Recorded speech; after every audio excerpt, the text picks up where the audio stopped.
Hello, ang pangalan ko ay si Jamie Silacson Jr. Ako ay nasa grade 7 at 13 taong gulang. Alam mo ba o kilala mo ba si Manuel Arguila? Kapag oo ay mabuti, kapag hindi ay okay lang. Nandito ako ikikwento ang kanyang buhay. Si Manuel Arguila ay isang Pilipinong nanulat at guro sa bayani. Nakilala sa kaniyang mga maikling kwento na naglalarawan ng buhay sa kanyuanan at kultura ng Pilipino noong panahon bago ang digmaan. Si Manuel Arguila ipinanganak sa siya noong Hunyo 17, 1911 sa baryo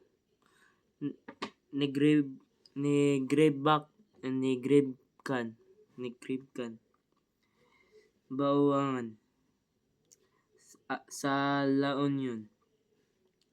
Ang kanyang mga akda ay mahalagang ambag sa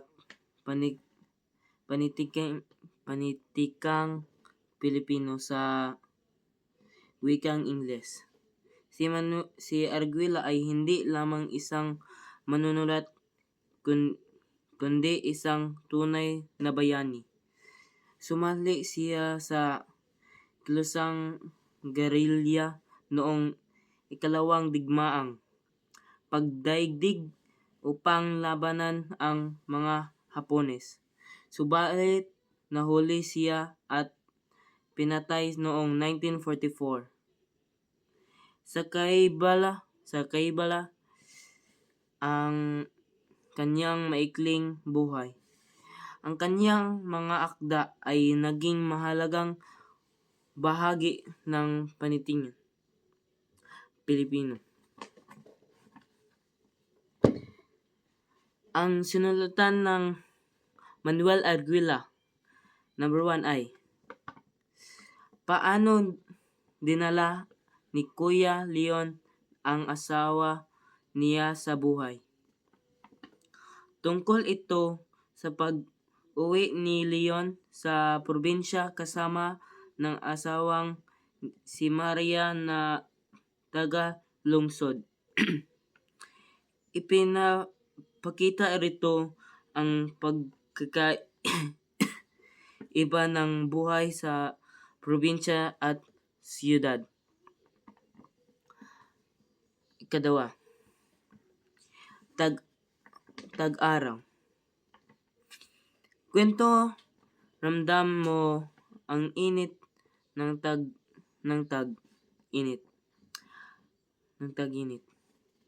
Habang nagkakaroon ng biglang pagkikita ng ang isang lalaki at babae sa gitna ng kabukiran.